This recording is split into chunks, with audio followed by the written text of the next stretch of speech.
Hey, what's going on? It's Bill Burr, and it's time for the Monday Morning Podcast for Monday, October 26, 2015. What's going on? How are you?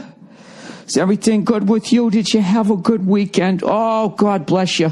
God bless. Everything good with the family? Oh, God bless you. I am in beautiful downtown Detroit, Michigan. I know some of you probably laughed because you hear all that fucking shit about Detroit all the time. This fucking city is awesome. It can be scary. I'm not going to lie to you, but every time I come here, it gets a little bit better. And, it's kind of a fucking exciting thing, you know? It's one of our great cities here. It sits here right by the lake, right? Lake Erie, you know? Beautiful goddamn city. You know what I like when you go through Detroit is you always see a bunch of Cadillacs, Buicks. Even though those fucking cunts left this place. I swear to God, man. You know, I don't know who's at fault for that shit. If it really is just the corporate greed or if the unions became just such cunts that it was cheaper. I always go with the corporate guys being assholes because, you know, basically, if you didn't have the unions, we'd have sweatshop labor in this country, right? So then they just went, but then the unions became, oh my God, the unions have horrible reputations, which is well earned, isn't it? Oh, it always starts out with a good idea, doesn't it? You know? Some theaters I go to are union, some aren't, and sometimes the unions are cool, and sometimes they're not. You know? Fucking guys just sitting there on a chair. You know? It's like, dude, why would you do that? Just go in the back and play cards. I'm sitting there looking, knowing that I'm fucking paying you and you're not doing anything. I don't know. Look at me. I'm all over the map right now. Anyways, that's one of the worst fucking things we ever did. Was, I don't know. We allowed all of that fucking industry to leave this country. So fucking stupid. We should still be here making those cars, right? You can feel good about it. You know what? I saw more goddamn Buick Regals. You know, they brought that car back. You know? And it looks fucking cool, right? Buicks always had cool front grills. But, just grossly underpowered. That'd be a great car to fucking, to redo. Just pull the whole fucking drivetrain out and put a new suspension in it. Just, have yourself a fucking sleeper. Right? Keep those granny-looking fucking tires and rims. Just like that. What was that movie? What was that movie Ryan Gosling was in it? He would pause 30 seconds to deliver his line. He had that Mona Lisa smile he always has. Or is it Mona Lisa? It's mozzarella.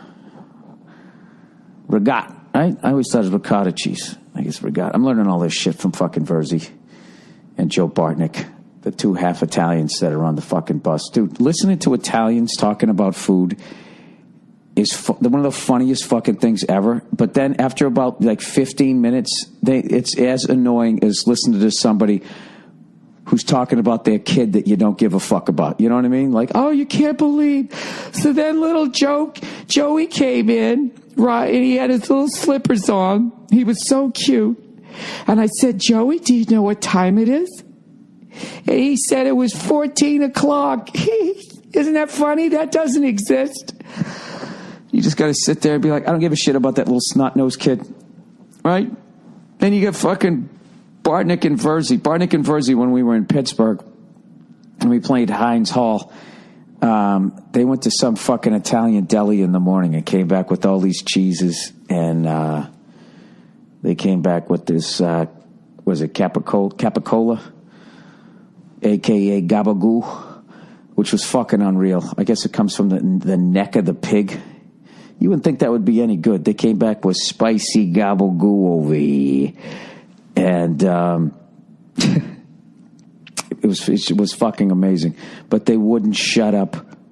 I guess it comes from the shoulder of the neck, I should say. They wouldn't shut up about it. They're going, Bill. And in the corner, they had a whole section. It was just cheeses.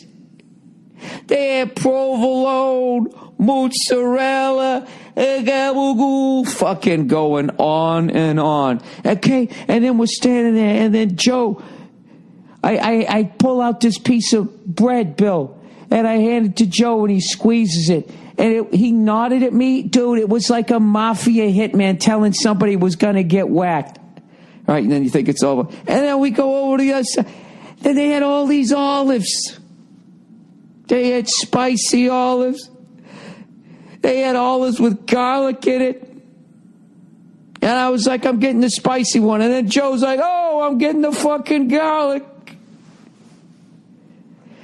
And then they had all these wines. You're like, all right, I get it. Jesus Christ. I fucking get it. I see it. It's right here. Try that, dude. Try it. Sharp provolone. Go ahead and take a piece of that. No. Put it on the bread. Put it on the bread. Put a little gabagool on it. I'm fucking around. It's actually hilarious, but they just wouldn't shut up about the place. And the food was unbelievably delicious. They're fucking great. Okay, but you can understand, I'm German-Irish, all right? We just put shit in a pot, you boil it, and then you think about either drinking or eliminating a race of people. That's the family tree that I come from. All right? There's nothing about food. It's probably just all jealousy, man. The fucking food was unreal. You know what's funny? Verzi made me a plate. We're on the bus, right? And he makes me a plate. And I can tell, he's got his back to me, and I can tell just the way he's laying it out. He's so fucking excited. He wants me to love it as much as he loves it, right? So I fucking, he gives it to me, I start eating, and it's fucking delicious. And I didn't realize he's waiting for me to say it's delicious because I'm so busy eating it because it's delicious. And then he just sort of like, just was looking at me, he goes, how is it? Is it good? And I spit take, bursted out fucking laughing. It's like, yeah, dude, it's delicious. He was like, all right, good. Like he was almost like, I don't know. Why do Italians give a fuck that much about food and everybody else doesn't? They pretend to. Nobody gives a fuck. That's why their food is so fucking unbelievable. It's the best food on the planet. You know? It's fucking, if you start to make a meal and there's an Italian person in the fucking room, if you start fucking it up, they'll get emotional. Like, oh, no, what are you doing? No. You want to put the fucking, what's your job to do? You just like, dude, you just do it. You just get over here. You know what I mean? It'd be like if I started playing drums and a black guy walked in. I'd be like, all right, dude, here's the sticks. You just do it. I don't know why. You're just better. So anyways, I never heard of capicola before. You know? I heard of cabbage. You know? Bratwurst and sausages and all of that fucking shit.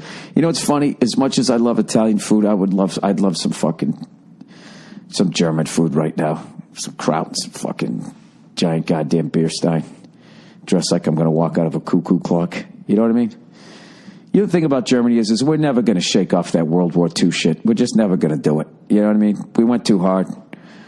You know, it's over. There's no way. There's certain things that you do, there's no comeback from. I don't give a fuck how good a car you make. You know what I mean? I don't give a shit how good your beer is. I don't give a fuck how good the watches you make. You know what I mean? You pick one wrong guy, and he ruins it. He just fucking ruins. How fucking long? You know what I mean? What about Attila the Hun? Where was he from? That's what happened. He was from some fucking, I don't know, empire, right? Where was that guy from? Was he from Jersey? Let me look up this guy.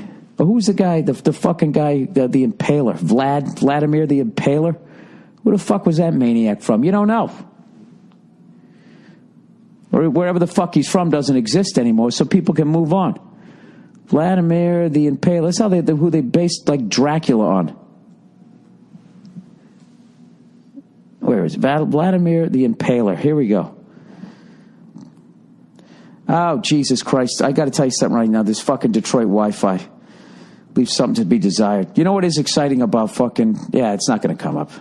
It's doing that stupid pinwheel. Spinning wheel, turning round. Giving me no internet, you fucking cunt. Trying to read about a douche who stuck wood up your ass. We got no... All right, Vladimir the Impaler was a member of the House of Draculest, some shit. Yeah, this is how they based Dracula. Where was he from? What street? What country was this guy from? Transylvanian noblewoman. That was his wife. House of Dracula, father. I don't give a shit about his dad. Where are they from? Bust of Vladimir. They have a fucking bust of this guy. You know what I mean? You go to Germany, they don't have a bust of Hitler, do they? Bow down. Bust a move, right? Fucking have a little hologram of fucking Hitler doing the Running Man, you know? The thing about it is every other cunt, you know, wherever the fuck they're from, it doesn't exist anymore. Look, I'm imprisonment in Hungary. All right, so there's a country. They put that guy in jail. They didn't fucking impale him. Dude, you ever hear about like impaling? I'm not even going to go through. I'll go through it really quickly. They basically split you up your backside. All right? Grease up a fucking steak and basically use your body weight to have it go in through the outdoor. Sometimes eventually your body weight, it pierces you through your gut. Sometimes it would come all the way up through the person's fucking mouth. It'd take like fucking, I don't know, 12 hours to days to die that way. And he used to do it all the fucking time. He had like a whole fucking field of people there. And he'd be sitting there eating some gabagool with the fucking cheese and mozzarella. No one knows where he is. Was he from Romania? You know, they were able to shake it off. If you say, hey, I'm Romanian, what do they think? They think you're a gypsy stealing a fucking wallet in fucking Rome. That's all they think. You know what I mean? You say you're German, do they think about the beer? They think about the cars? No. So he's like, what are you, a Nazi? No, I'm not. I'm a drunk. I don't know how to make a car. Anyways, I don't know what I'm talking about here. Let's get back to Detroit. So I guess the owner of the Cavaliers or some shit, I probably should have got the guy's fucking name. He bought like fucking like 70 buildings out here. He's giving major companies breaks to come in here. I guess Google has some offices, Twitter or something like that, and it's starting to build back up again. Now, whether he did it for financial reasons or what, it's the most patriotic thing that's been going on here in a long fucking time. And another cool thing was when I went to Cleveland, like every time I go there, every 2 years, it's making a major comeback. I was joking when I was on stage. They had like flowers going right down the center of the road on one of the roads. That was unheard of 10 fucking years ago when I was out there. I told you, I used to get an escort from the fucking, I don't mean a hula. I had like a cop have to walk me over at the end of the night from the club over to the hotel to make sure I wouldn't get jumped. And Hilarities was the only, you know, only show in town right there. And now that whole fucking street, it looks like the Vegas Strip. And I'm telling you, everybody out there, if you're making some money, don't sleep on the so-called Rust Belt. It's coming back. You can make your fortune there. You know, it'd be cool if there was a way to fucking do it and not displace the people that already live there. You know? If you could somehow buy a fucking building, fix the fucking thing up, and then help out the people that were in it. But it never works out that way, does it? There's got to be a way to do it, right? If you did it, you'd end up on Oprah, right? And she'd sing your name. I don't even know what I'm talking about here. So we've been rolling through here. I am on a fucking bender. All right? Every fucking show I go, I'm not drinking afterwards. And then it just happens to me. I have to break this fucking habit. It's every, you know what I got into on this trip? I got into light beer from Miller. I was never a Miller Lite guy. I fucking hated it. But they brought back the old school bottles that they used to have, those short, squat ones. And when I was coming back from the Notre Dame game, we had them in this fucking ice chest, and they were so goddamn cold, so fucking delicious. It just turned something on. Now I'm like craving it. Last night I was just like, all right, guys, I just want to go home. And I'm fucking right outside the Fox Theater. By the way, which is one of the top 3 theaters I think I've ever played in my life. I'd probably say Carnegie Hall, Chicago Theater, and the Fox Theater in Detroit. Oh, but the Tabernacle in Atlanta's cool. There's so many cool ones. But this one was, we got to the show a little bit late, so I didn't have time to go out and like look at it before the crowd came in. But when I came walking out with the lights down, it was reminding me of like Royal Albert Hall. It's like fucking gigantic. It's one of the biggest places I ever played. And the crowd was amazing. And afterwards, me and Bartnick were hanging out in the lobby. Bartnick selling his CD, and I was taking some pictures and shit, talking to the people down there. And so, you know, we're all talking about, oh, we're going to be good boys. We're not going to go out and blah, blah, blah, blah, blah. And then, you know, I give Verzi a look. He starts fucking laughing. And next thing you know, right around the place, they had a place to get tacos, and they had another place to get fucking drinks and shit. But I was like, no, man. Let's get in the car. Let's just go back to the fucking hotel. All right, they have a little hotel bar there. We'll get one quick one. We'll watch the end of the Panthers fucking Eagles game. We'll go to bed. We'll call it a night. So then we show up. We sit down at the bar. There's some guy sitting there, and it looks like he just sat down and a four-top just left at the bar. And I found out all of the drinks were his, and he was a chef, and he was trying every drink that this place had, was sampling them or something. This guy, Manny. So next thing you know, we start doing what he's doing, and it was stupid.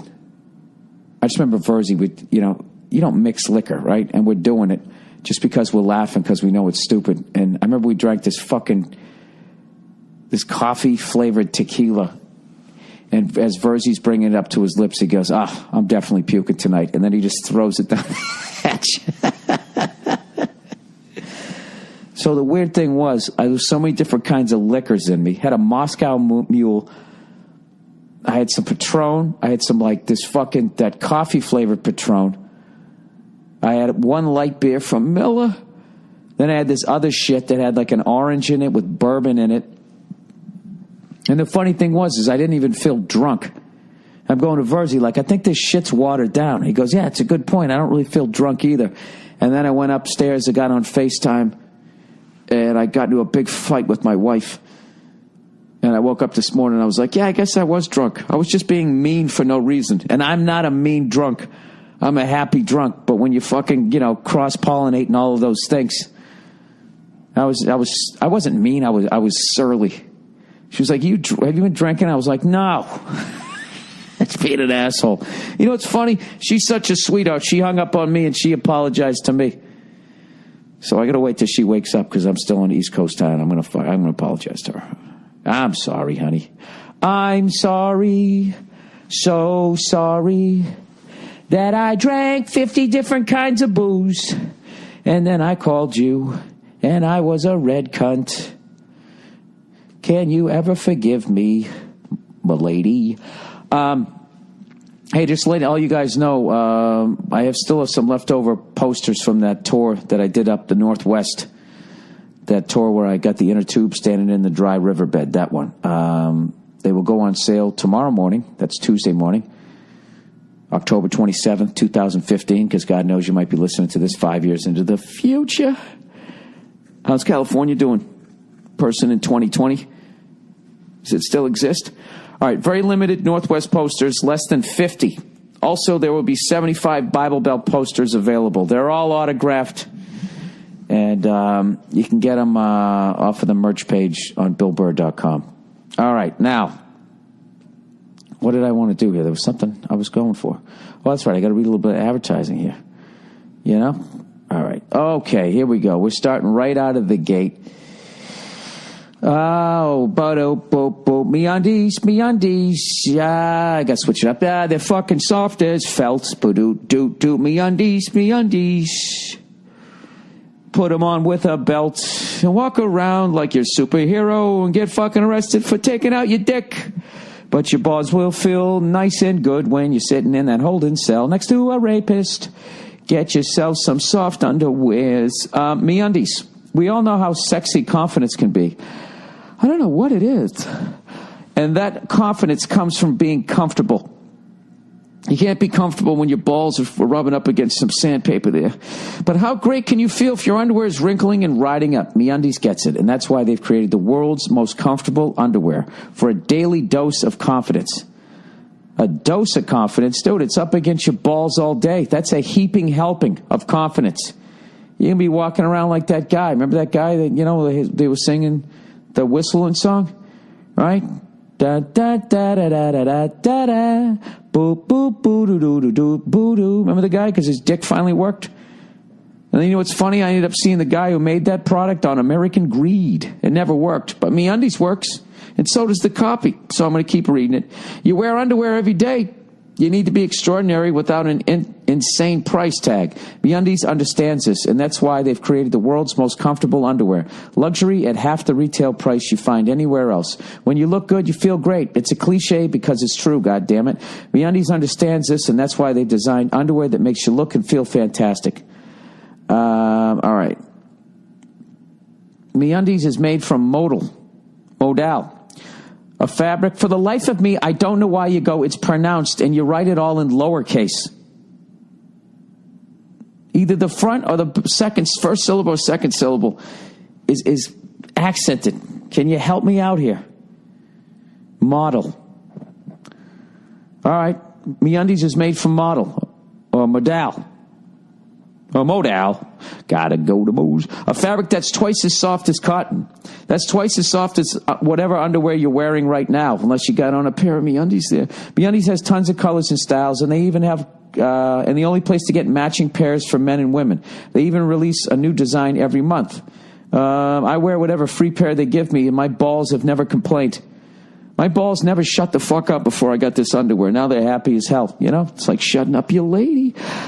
Plus, we all know that paying for shipping sucks, so MeUndies has removed that from the equation. All orders in the U.S. and Canada ship for free. MeUndies has a money-back guarantee. If you don't love your first pair, you get to keep it for free. You literally have nothing to lose.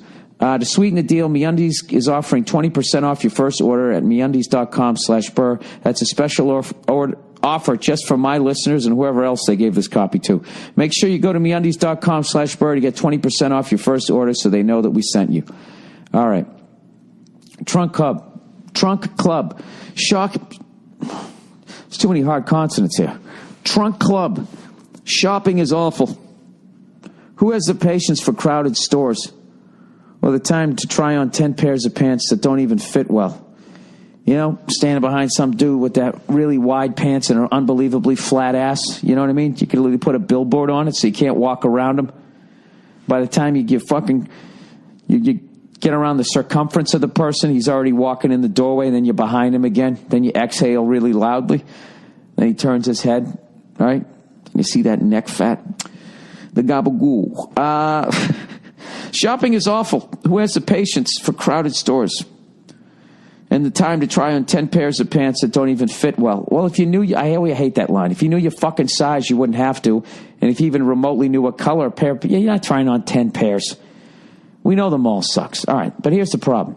You still want to look great. And with Trunk Club, you never have to set foot in the mall again. Trunk Club takes the hassle, man, out of shopping by shipping you a trunk full of clothes that fit perfectly, unless you lied about your sizes, and make you look like $1 million with all the new fall styles. At trunkclub.com/Burr, you answer simple questions about your style, preferences, and sizes, and are assigned an expert stylist. Now, people don't lie about your sizes and then blame Trunk Club. All right, go get yourself measured down at some Haberdash store so you know what the damage is. They curate clothes from the best premium brands. You approve of what you like. And just like that, a trunk arrives on your doorsteps, filled with hand-picked clothes that are perfect for you. Try them on, keep what you like, and easily return what you don't like in their prepaid trunk. This is not a subscription service. You only pay for the clothes you keep from your trunk. No hidden charges, just great clothes. Just great clothes. Get started today at Trunk Club. Oh, this is all in capital letters. Get started today at Trunk Club. We'll style your clothes for free. Plus free shipping both ways. Why do they want me to yell here? You only pay for clothes you keep. To take advantage, go to trunkclub.com/Burr. One last time, that's trunkclub.com/Burr for a trunk filled with clothes you'll love wearing. All right. How many minutes into this are we? 24 minutes. It's 9:54 a.m. All right, this is going to work out good. I got to be on the bus at fucking 11 a.m. And then tonight we're in Grand Rapids, Michigan. And I got some relatives coming out to that. As I mentioned, I got relatives in Indiana, Ohio, Michigan. I'm from out these here parts. And so I got speaking of underwears there, Trunk Club and MeUndies, I actually did my laundry or I had somebody do it for me, you know. I walked like 1.5 miles through downtown Detroit yesterday, which is a scary thing for anybody to do. Forget about when you look like a sickly Ron Howard. And I went down and found a laundromat. It's like the greatest fucking feeling when you're on tour is when you get your laundry done. You know what I mean? Is it starting to pile up in your bag? You know, and you got it all fucking twisted up in your fucking grocery bag, you know? And all of a sudden, you're looking and your suitcase is getting all empty looking because everything's fucking dirty. I mean, I went over there, gave him every fucking thing that was dirty, and I am elated now. So that's going to get me through the rest of the tour. But when I get to Chicago, I'm going to get my laundry done again, because I hate having dirty laundry in my fucking luggage. It's just fucking gross, you know? And you just pay somebody else to do it. Don't be a cheap cunt, all right? I went down there. It was $1.50 a pound, minimum 10-pound thing. And I went down there with just my fucking MeUndies, yeah, my motherfucking socks, right? That's all I brought down there, right? Because they're going to dry everything on high, you know? They're going to dry everything on high, so you can't give them anything that's going to fucking shrink. So you don't give a fuck about your underwear, you suck. So I'm just bringing that shit down there. I mean, it probably weighed 2 pounds. And they still charge me $12.50 to do it. And you know what? I don't give a fuck. I would have given them $20 to pay another person to do your laundry. I mean, Jesus Christ, you're living like a king. They got it all folded, you know? Washed my compression socks. I wear compression socks now. It's really helping as I'm getting this fucking varicose vein treated in my left leg. It's really helping it out. The guy told me to get them. It's like, dude, I'm not wearing those fucking socks. I might as well get sock garters at that point. It's basically like the Allen Iverson sleeve that he wore for the last 3/4 of his career, except it's on your legs. And it feels weird at first, but I got to admit, on a cold day, it's kind of nice to have socks that go up to your kneecaps. But when you put them on and you're standing in your underwear and you got them on, like last night, I had the old man ones. Like I went to, I bought some from Nike they're kind of nice. But I bought the old man ones from the fucking, like the Rite Aid or the fucking CVS. And they're just jet black and they went up to my knees and I was standing there in my fucking underwear and I just bursted out laughing. I look like that fucking 50-year-old married white guy that gets busted.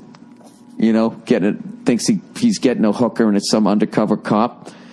And then I just start crying. Oh, I was just trying to talk to her. Right? Being that guy. By the way, I apologize for putting that image in your head, but it was just too fucking funny not to share it with you. So anyway, I went on a nice walk this morning. It was a nice 1.5 mile walk there and back. And then I did it again this morning. And, you know, it's cool. It's cool to be in downtown Detroit, and there's people coming to work down here. Excuse me, hiccups here. People coming down to work. It's great to see Cleveland coming back and all this. I swear to God, man, I got to buy something out here. I think it's a smart move, and it's really, I think it's a patriotic thing to do, to invest in a fucking city that was the shit, and it should be the shit. Detroit should be the shit. It really should. Cleveland should be the shit. All of these fucking places. So, I'm gonna be the real estate agent for these fucking cities, and I won't take a commission. How about that? Yeah, you can buy something for nothing, you know, and you can help this fucking place come back. I mean, I don't know. You figure, you know, you start buying up buildings and then they legalize weed, right? And then somebody buys the old Packard fucking factory and you just start making weed in there. There you go. That's the fucking move. You come back to Detroit. And all those, you know, grandsons and granddaughters of the great auto workers in this country, right? They go back to work in the same factory, except you're growing weed. Come on, man. That's like that Michael Keaton movie from way back in the day, except you got weed in it, right? I don't know. These are just ideas. I'm just throwing it out there. All right, let's talk some sports here. Let's talk some sports, and we'll start with the greatest fucking sport that's ever been created, NHL hockey. Goddamn motherfucking cocksucking Frenchy sons of bitches. The fucking, I can't even shit on them at this point. The goddamn Canadians are 9-0. 9-0. Have won 18 out of a possible 18 points. And for the longest time, nobody in the East looked like they could fuck with anybody in the West. And I don't know. It's looked. I mean, they were the best record out in the West. Who do we got? Los Angeles is 5-3 after a slow start. They're turning it on. Nashville 6-1. Dallas is looking good, huh? 6-2. Winnipeg. You know what it is though? The Habs don't have a tough guy. I don't know if that's because we got rid of Lucic or whatever. From what I heard, I was talking to a Canadiens fan last night. Actually, I took a picture with them too. You know, just like, and I actually made his girlfriend or wife stand in between us because this dude, I can't put my arm around you with that fucking shirt on. But he was saying that they don't have a tough guy anymore, and so I don't know. I think that might come back to haunt you if you end up playing whoever the fuck makes it to the finals out there, right? Kings are tough. Winnipeg's tough. Chicago, you never fuck with the Blackhawks, right? I don't know. Who the fuck knows? But anyways, congratulations to those cunts. I mean, you gotta give respect to that. 9-0 is fucking insane. But the Bruins hanging on. They're doing all right. 3-1-1. That's a winning record. I think the tie there, we fucking blew it against the filthy Flyers. But then we came back and we beat the Islanders. You know, Krejci's having a fucking career year. I think he's leading the league in points. I don't know. I'm psyched. And you know what's going to be great when I get back? Even the games that we lose, I don't give a shit. I'm going to have all these games on my DVR. I'm going to sit down and watch all of them. I get to watch a game a night, you know? Sometimes 2 games if the Bruins have a game, and I'm going to get all fucking caught up. In the NFL yesterday, the Patriots beat the Jets. I got to tell you, man, Jets were getting 11 points. I loved that fucking bet.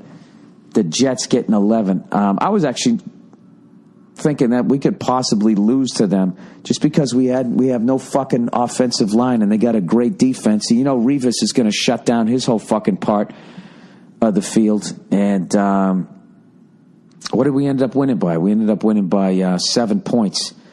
But Edelman dropped that pass. Then you always go, well, if you didn't drop that pass, then it would have been blah, blah. Yeah, but if he caught it, maybe they would have done something different. You never know. So, you know, we beat the Green Cunts. They're not the Green Cunts anymore because Rex Ryan isn't there. But I got to admit, I'm kind of, this is the German in me. What do they call it? Schadenfreude? Is that what they call it? Taking pleasure out of somebody else's suffering. Seeing the Bills struggling, not because I don't like the Bills, just because Rex Ryan talks all this shit about what he's going to do to the Patriots. It's kind of fun to see the Jets be a quality squad with a class act for a coach, you know, and to watch him fucking losing to Jacksonville all the way over there in England. It's fucking great. But there's something about Rex. I still love the guy. I'm feeling bad for him. He looks like he's putting on weight again. I think he's stress-eating, you know? Talked all that shit. There's always people talking shit. There was somebody on the Jets talk shit about what they were going to come up and do to the Patriots. It's like, why would you do that? Why would you give them extra motivation? I hope people continue to fucking talk shit. You know what I mean? We know you think you're going to win. We know you're going up there to win, and we know you're not scared. You just don't say it, you dope. You know, we're going to go up there. We're going to fucking blah, blah. We're going, hey, is that what you're going to go up there and play football? How about the Dolphins? Jesus Christ, talk about making your former coach look like a fucking jerk-off. They came in there and absolutely raped the fucking Texans. You know? What'd they win? Like fucking 97-2? Where is it? As you can tell, I was on a bus. I barely saw anything. I watched the Dallas game, and I watched the Patriots. That's all I saw. And I also saw the end of the Panthers. And it's pissing me off that I keep missing the Panthers play because I feel like I'm missing the emergence of the next great quarterback in the league. And for the life of me, I can't remember his name. He has those Michael Jordan ears where they're really tiny, but they look like the tops are stapled to the side of his head. And he's also one of those guys that he yells a lot. You know, he walks up to the camera and for some reason goes, ah, which is really it's gonna be difficult for me to enjoy watching. That's the generation gap. For the life of me, I don't fucking understand that. Johnny Unitas threw for 41,000 yards in the 50s and 60s. He beat out the next guy by like 15,000 fucking yards. I don't think there's any footage of him throwing a touchdown pass and walking up to a camera with this flat top going, oh, that's back when you could fucking hit the quarterback until the end of the play. You could keep hitting the guy. Maybe if he ever did that, it was because he was screaming in pain. I was kidding who. I'm an old fucking white guy. What do you want from me? I want the game to be the way it used to be, where you established the running game and then you threw the ball. But anyways, the fuck did I want to talk about? There was something. I'm all over the map because I'm stressing because I got to finish this fucking thing.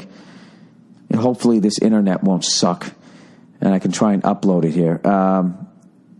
So I figured the next thing people we're going to play in our division will be the Dolphins. And I imagine one of them's going to talk shit about how, they don't think the Patriots are as good as they used to be. They're fucking sick of this. They're sick of that. All I know is the Patriots are on a collision course with the New York Football Giants to be undefeated. And I said to Verzi last night in my drunken stupor, I go, can you do me a favor? Can you just have the Giants beat us during the regular season this year and not in not in the Super Bowl? I don't know. I'm really praying for the Packers this year to knock off the fucking Giants because I do not want to see them again.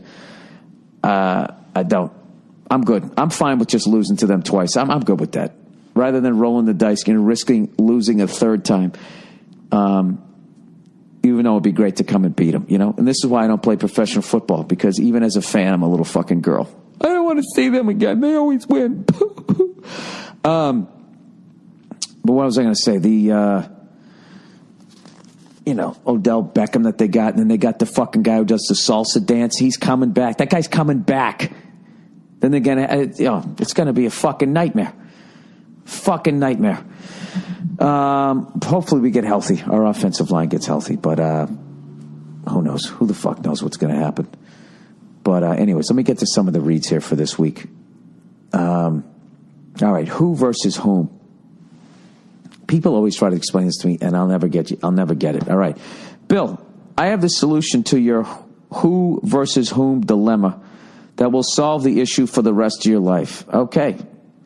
I hope you're not one of those snake oil salesmen. I feel like I'm in your tent right now. You're starting a religion, and you're fucking putting your hand on my forehead, exorcising the demons. If the statement could answer the question with him or her, then use whom. Whom did you say that to? I said it to him. I said it to her, not he or she. So it's whom. Example 2. Who told you that? He told me that. She told me that. No fucking way. That's that easy? Who told you that? She did. Whom did you say it to? I said it to him. Wait a minute. So now using it. Wait, so to whom do I owe this pleasure to? You owe it to him. So it is whom. Who fucking did it? He did it.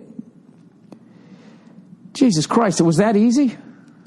Where the fuck were you 40 years ago when I needed you? Maybe I could have passed a class and gone to Notre Dame and become a lawyer. Hope that made sense. It totally made sense. I just hope I can remember it. You know what? I'm actually going to take a picture of that on my phone. Speaking of which, the phone starts ringing. Hang on. Oh, shit. Hold on. Hello? I thought I said 11. Is Paul and Joe down there already? All right. Well, I'm finishing up my podcast. I'll be down there 11. Sorry about that. All right, buddy. See you. I fucked up. Thought I said 11 o'clock. That was the bus driver. Going, just checking. We did say, it's fucking hilarious, 10:10, because we've always been on time, so he knew. So anyways, God damn it, you fixed it. I got to take a picture of that. Whom did you say that to? Who told you that? That's all I have to remember? I wish there was more fucking sentences, and then, you gave me 10 of them, and then I had to try to guess. All right, Goodfellas scene explained. Oh my God, I feel fucking smarter. You know what the thing about whom is? You can't use it without looking like a douche. The only time you can use whom is if you write something. The funny thing is, if you use whom, you know what I mean? You sound like those, when he stepped on the bull. Those guys from fucking Trading Places. But if you're writing, an email or even tweet something, people will call you out on it, because if you don't use it, then you look like a douche. So I think that's the other rule. You know what I mean? Like, hey, who'd you say that to? You can't be in a bar and be like, hey, whom did you say that to? I said it to him, you fucking douche, right? You can't do that, but you write it down. Everybody sees it. They just break your balls. So there's another rule, all right? Goodfellas scene explained. Okay, last week I thought that the reason why Joe Pesci in the end, Scorsese just brings back Tommy's character and he just points the gun at the camera and starts shooting, was because that was Tommy from Beyond the Grave shooting fucking Henry because he was a rat and ratted everybody out. So somebody said, Goodfellas, that was my theory.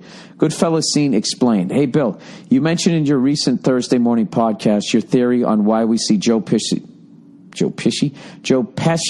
fire a pistol. My fucking brain is always 3 fucking words ahead of my mouth. At the screen at the end of Goodfellas. It's actually an homage, or a homage, if you're in a bar, to the 1906 black and white film, as opposed to the color films back there, The Great Train Robbery.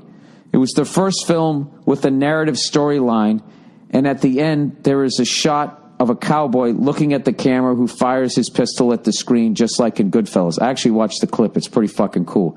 It was very jarring to the film audiences who had never seen anything like that. And in many cases, moviegoers would duck or shout thinking they were actually being shot at. Isn't that fucking hilarious?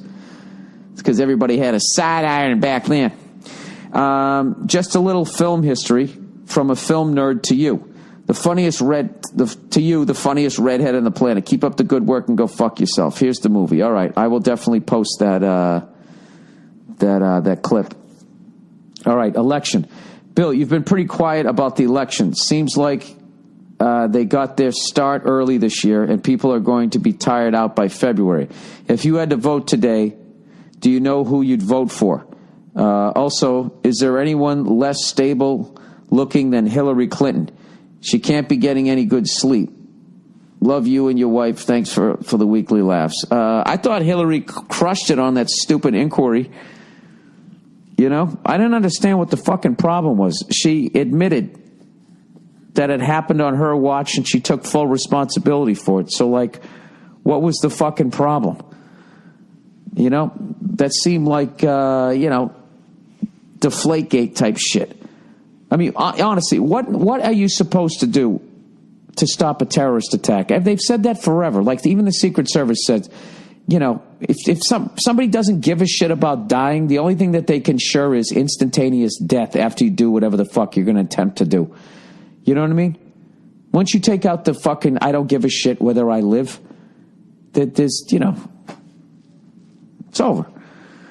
So, I mean, what are you going to do? It was an away game. It's fucking horrific that it happened, but I'm out, She should have done this. She should have done that. The same people saying that say George Bush kept us safe after 9/11, but they don't bring up the fact that 9/11 happened when he was fucking president, right? The same people breaking fucking Hillary's ovaries are fucking rubbing George Bush's balls, and then vice versa. The same people finger banging Hillary are fucking twisting up what's-his-face's nuts rather than giving him a pair of MeUndies. What are you supposed to do when somebody doesn't give a fuck? What are they going to call you up and tell you what they're going to do? I don't know. By the way, we met a professional pilot, commercial pilot, by the way. And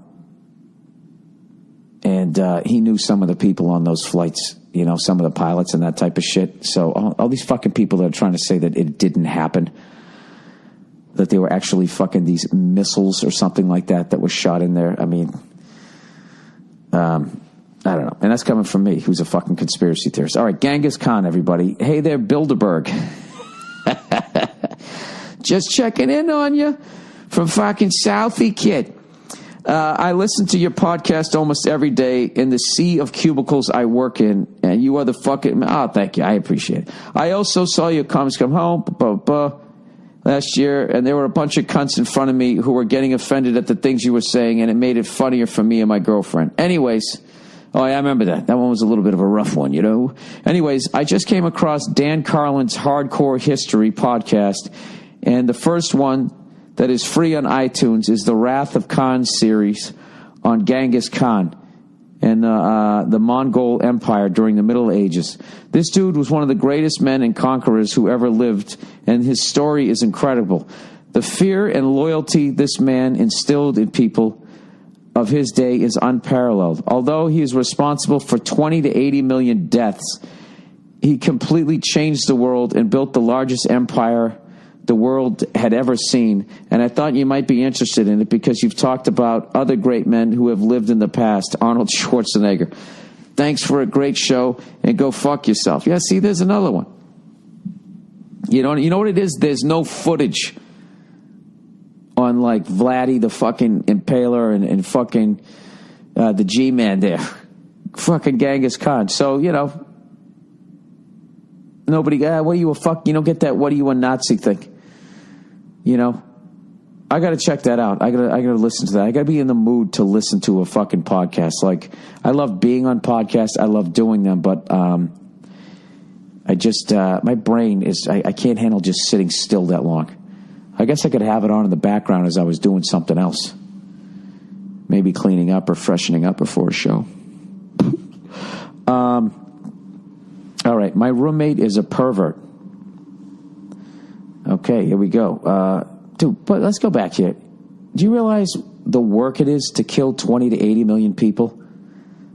I mean, you can do it today with just a push of a button. But back then, I mean, that's like before they had like the fucking lawnmowers with the engines in them and you had to push the fucking thing yourself.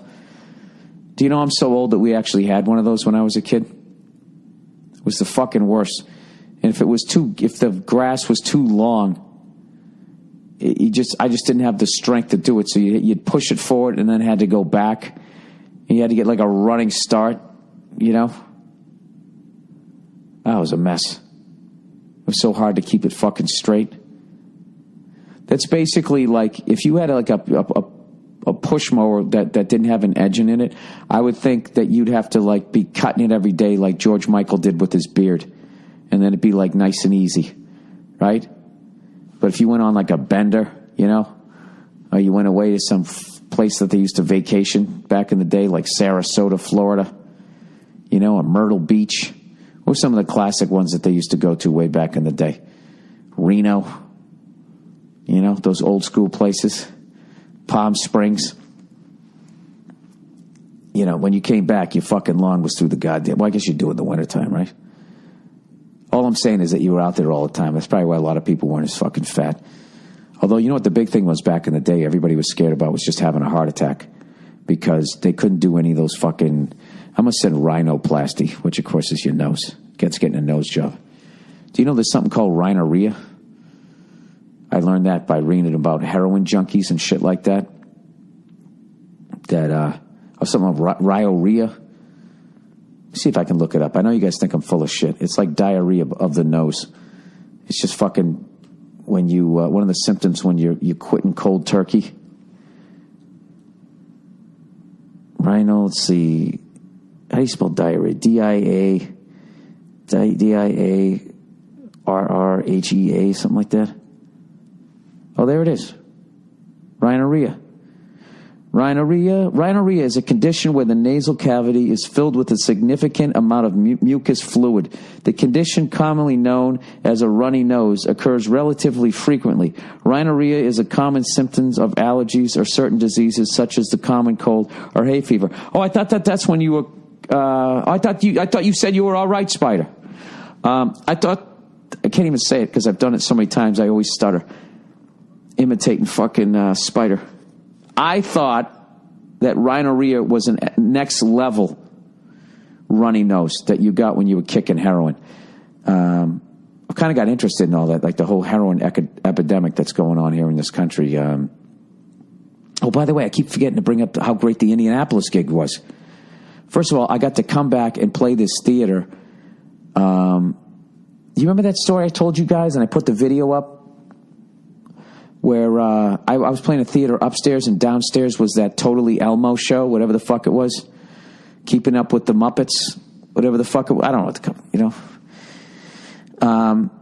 And when I walked by, the door to the backstage of their theater was open, and like the Count was sitting there, and Burt was there, and Oscar the Grouch, like these actors in these suits, and they were just chilling out, you know, and they looked tired from doing a bunch of shows, so it was hilarious. So I filmed them, and all of a sudden Burt got up and came walking over and was waving his hands. I thought he was saying, "What's up?" I'm like, "Oh, look at Burt, hey, he's coming up here." And he fucking reached out and slammed the door. And I was just like, wait, wow, like he really is a cunt. Burt really is the happy-go-lucky one. I was joking in Indianapolis that Ernie's parents like were accepting of his homosexuality, right? Where Bert's weren't. Like they kicked him out of the family, so it caused him to be like sad and bitter. You know what I mean? But thank God he had Ernie in his life, right? Cheer him up. Anyways, and then I posted the video, and then Sesame Street told me I had to take it down. The Children's Television Workshop was like, you got to take it down. That's not legal footage, which I think it was. I mean, what?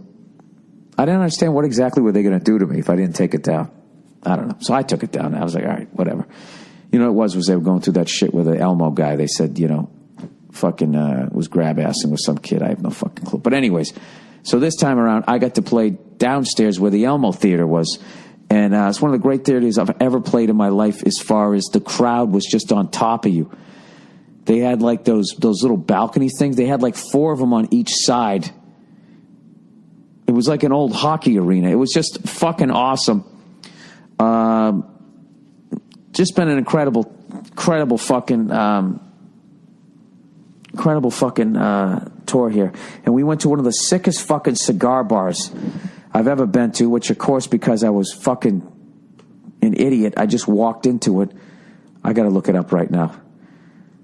Indianapolis cigar bars. All right, let's see. Blend. This fucking place might have been the greatest cigar bar I've ever been to. It's fucking incredible. You have to go to it. And they're opening one in Nashville and Dallas. All right? Just sick selection of fucking cigars. They had the Davidoff Nicaraguan. All these other just amazing cigars. That's the one that I smoked. And then they had like all these whiskeys, limited edition whiskeys and bourbons that I thought, I mean, did you know they had Jack Daniel's Sinatra? I'd never even heard of that. Me and Bartnick were like, what the fuck is that? Like that was his drink? I'm like, you just saying Sinatra because that was his drink? They're like, no, that's a limited edition. I'm looking it up right now. Jack Daniel's Sinatra. Where is it here? Yeah, I never fucking heard of this shit. And of course they were sold out of it. Let me do the old wiki here. Wikipedia. Jack Daniel's Sinatra wiki. Did you mean that? Of course I meant that. You know what I meant. God damn it. They always do showing Sinatra Select. That's what it was called. Anyways, it was fucking just an amazing place. And don't you hate these fucking websites when you go there and you got to fucking put in your birthday? All right, I'll give you my birthday. We'll say November 11th, 1892. Enter. Please enter a valid year. They don't think it. Let's see what year they'll actually let. 1893, they won't let. Let's see when they believe in. 1890, how about 1899? They don't believe anybody's alive. How about 1900? See, that's what it is. Anything with an 18, go fuck yourself. Enter. Sinatra Select. Bottle of 90 proof and made with unique Sinatra barrels. It sounds like fucking bullshit to me. Jack Daniel's Sinatra. What is a Sinatra barrel? It's got a fucking toupee on it? Sorry. Select pays tribute to Jack's biggest fan, Mr. Frank Sinatra. These Sinatra barrels have deep grooves on the inside of their staves, which exposes the whiskey to extra layers of oak. God damn it. Now I got to get a bottle.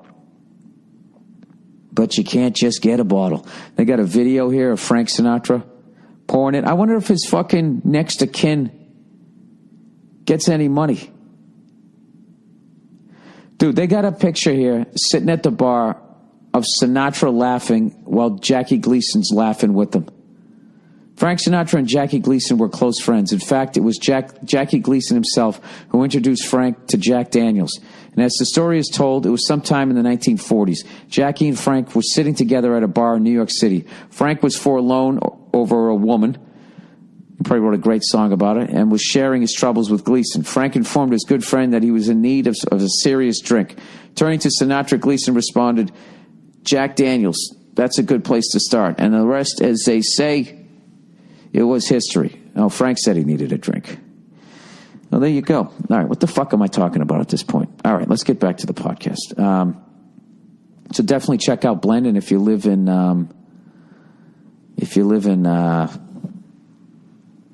Nashville or Dallas. They're on their way over there. All right, let's read a couple of fucking advertising, and then I'll get the last fucking thing in there, and I'm out. All right? All right, Dollar Shave Club, everybody.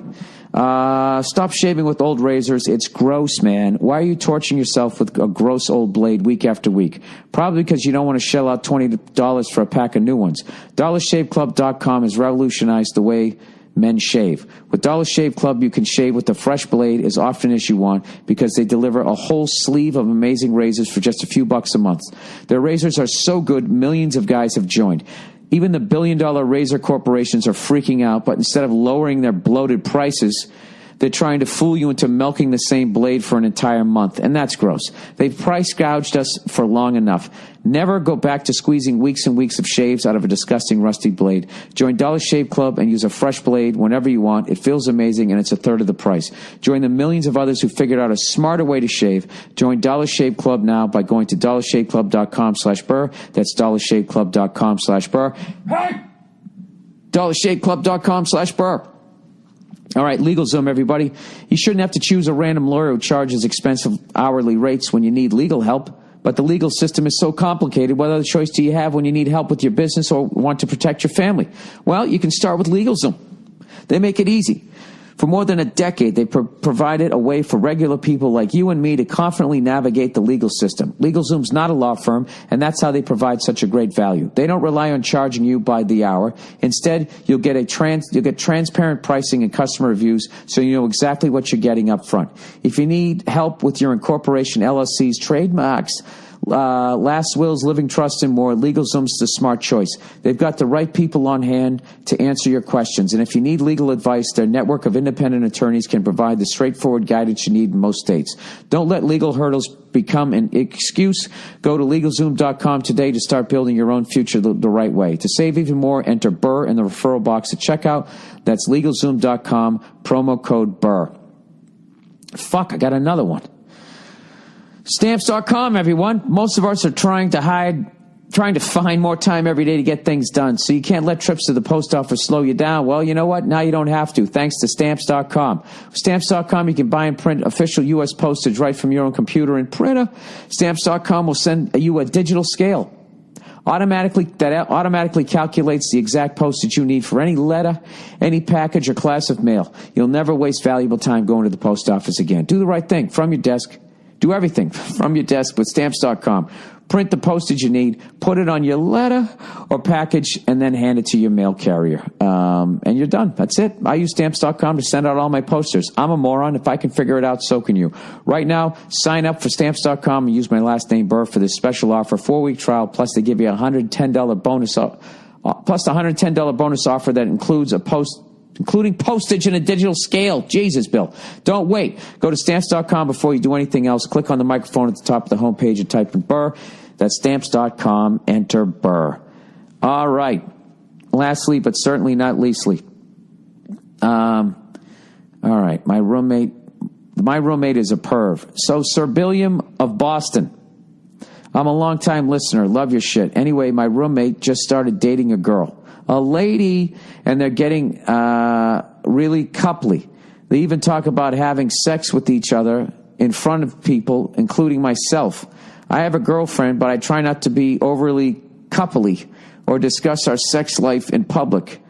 The worst part is that they have taken to having sex throughout our shared house, including our living room, couch, and our kitchen. I think that their behavior is annoying at best and disgusting at worst, but I'm uncertain as how I should proceed. Do you have any thoughts? Also, go fuck thyself. Yeah, I have some thoughts. Why don't you sit them down and say, hey, can you guys do me a favor and not fuck on the sofa?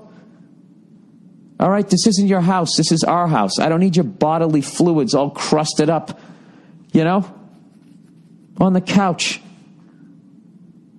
I would just, they like openly talking about sex. Just say, listen, you have sex in your bedroom. Don't have sex on the couch where we all sit. It's gross. I would say that, and I would just stare at them until they talked. Is there a reason why you guys feel it's okay to have sex all around the house? I live here too. I make a sandwich on that kitchen counter. I don't need to know that her ass and dripping pussy were fucking laying on there, you fucking pig. You guys are both animals. I have no respect for either one of you. All right? Go ahead and have a kid. It'll be a fucking who. No, you don't get to be that mean. Just be like, listen, I'm not trying to be a jerk. I think it's great that you found somebody that you can connected with, but could you not have sex on the kitchen counter, please? Or in the kitchen? I eat in there? It's gross. You see that sofa over there? I sit there and I watch TV. All right? I don't need that. See that table? I eat there. All right?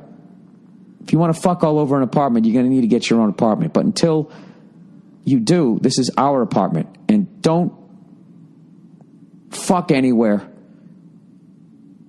where it's, where it's ours. I feel like I could use who or whom here. Maybe you should bust out a whom. See if I can do it here. All right, whom? Whom did I say that to? I said it to him. Yeah, that's what you say. You come out of the gate using whom to freak him out. Call you the guy over and be like, can I ask you a question? Be like, sure. Whom did you fuck on that counter? He's got to be like her. Or my girlfriend. What if he says my girlfriend? You got to say that. I would just be like, whom did you fuck on the counter? Whom did you fuck on the table? And whom did you fuck on the couch? That almost sounds like Bill Cosby. And why were the children... you can't bring up Bill Cosby, especially when you're talking about a woman, right? It was consensual, everybody. All right, that's the podcast for this week. I'll check in on you on Thursday. And once again, thanks to everybody that came out in Indianapolis, Cleveland, Detroit, and Pittsburgh. Just 4 fucking great cities, man. 4 great cities, and it's great to see all of them are having a resurgence. Every time I've gone back, they always get a little bit better, and I think it's great because, like I said, I love this part of the country. I'm not going to lie to you. I like all the parts of the country, I'm a patriotic cunt when it comes down to it. So it always made me sad to come to Cleveland and Detroit and Indianapolis and that Cincinnati and that shit at 5 o'clock where everybody just screws and goes out to the suburbs and the fucking place looks like a zombie movie at night. It's nice to see some nightlife and that type of shit because they're beautiful cities. All right? There you go. Legalize weed. Open the plants again. Let's grow some weed. Let's get the world high, right? And maybe they'll give us the oil for the price we want. We don't have to blow people up. You know what I mean? All right, go fuck yourselves. I'll talk to you on Thursday.